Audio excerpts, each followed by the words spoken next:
What is up, Virginia? I just got the new laws that they passed in Virginia that are going to go into effect July 1st. So I wanted to take a minute to go over them with you and also how it's going to impact you if, in fact, you are a slow flipper, right? So I'm just going to go over them one by one and we'll see which ones are going to affect you and not going to affect you. So the very first one is kind of a big one, but it's not that big of a deal because we're not very strict at that in any way.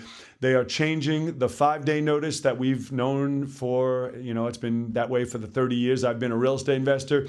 They are changing it now to a 14-day notice.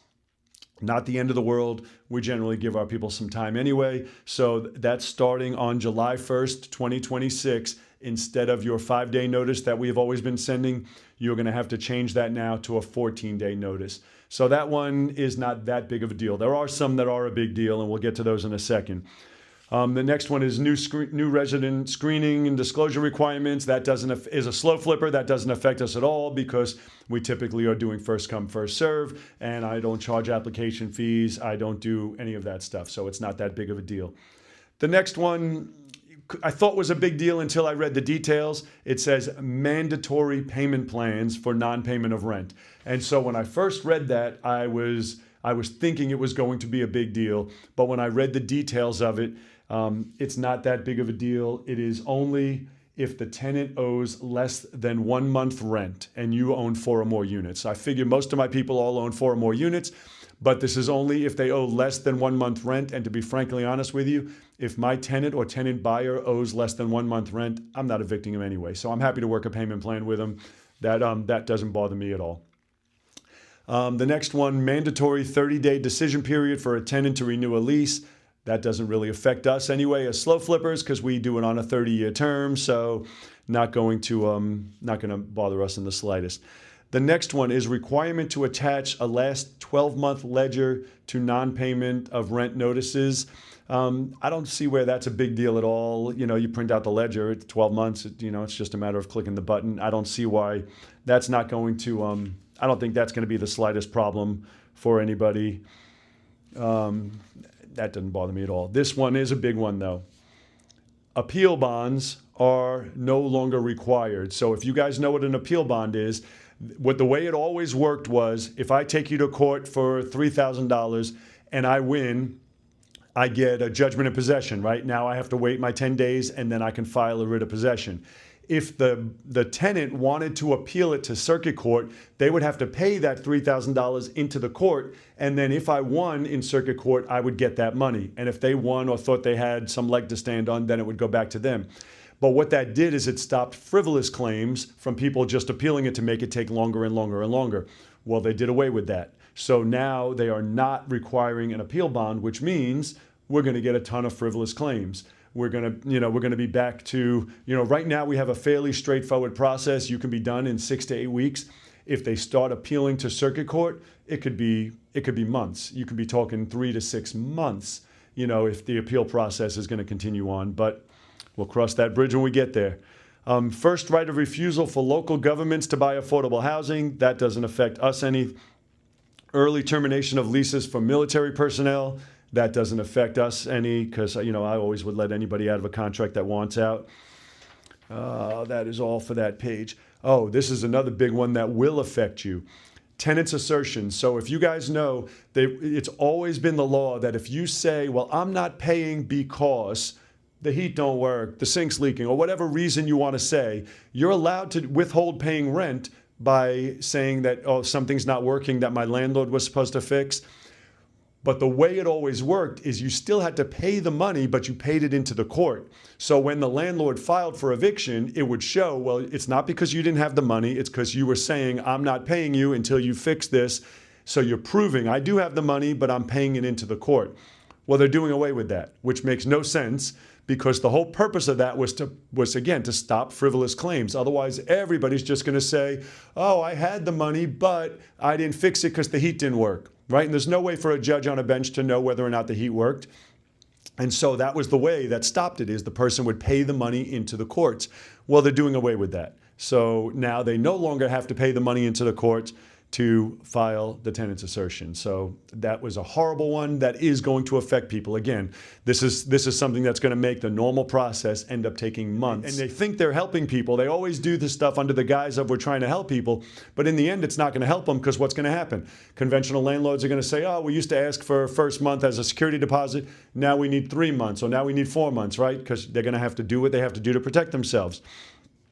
So this next one, I don't disagree with. Rent payment method requirements for processing fee restrictions.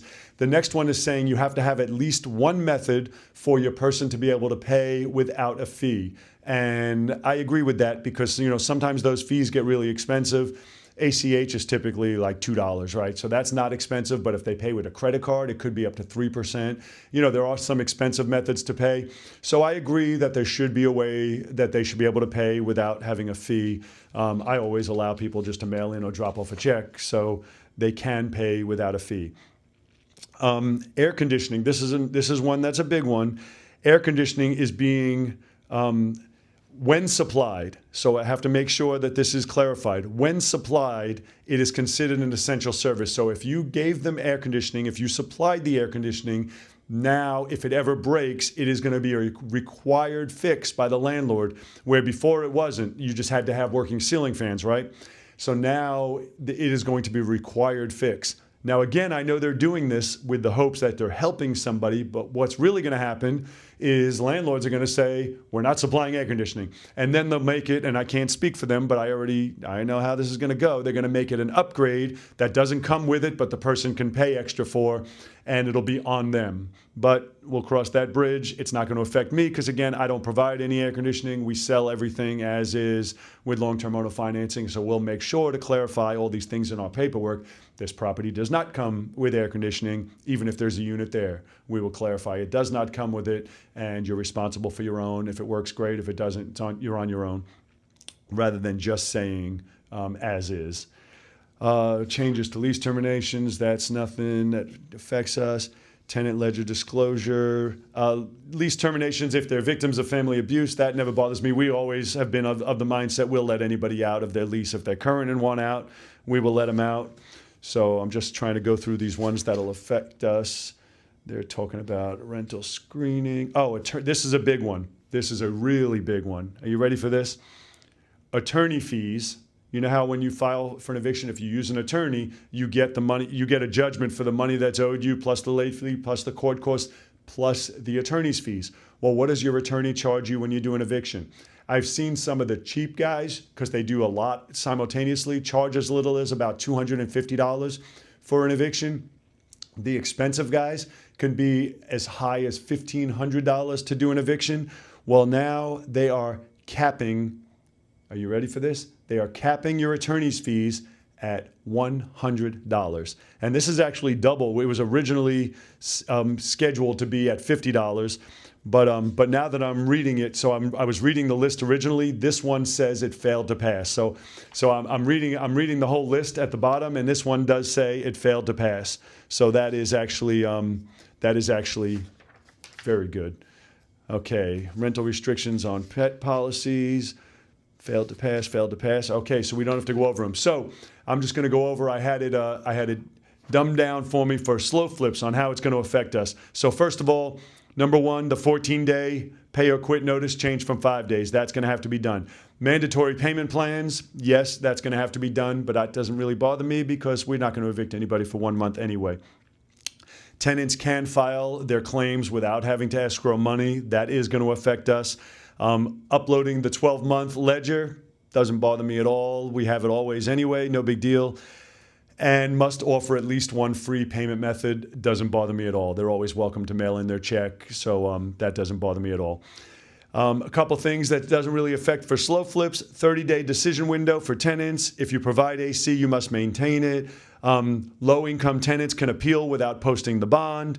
And, it's mostly all the same. So I would say the three big things are going to be that the one that you don't have to require them to escrow their money. That's a big one. The second one is going to be that they don't have to post a bond if they want to appeal. And then obviously the one that's going to affect everybody, whether you're slow flipping or not, is going to be, lastly, it's a 14-day instead of a 5-day.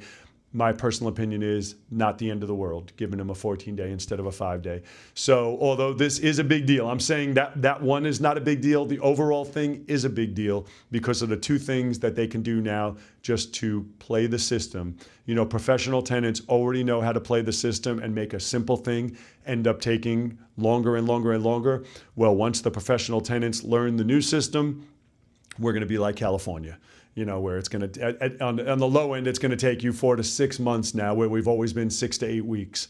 So in the end, how's that going to trickle down? You know how it's going to trickle down. People are going to start asking for higher deposits, higher security deposits, and it's going to end up coming right back to them. So it's all I got for you guys today. I just was reading this whole thing today and wanted to share it with you. Make sure you read it yourself and know the new laws so that starting July 1st, if you're in Virginia, starting July 1st, you can comply with them. It's all I got for you. Have an absolutely fantastic day, and I look forward to seeing you guys soon.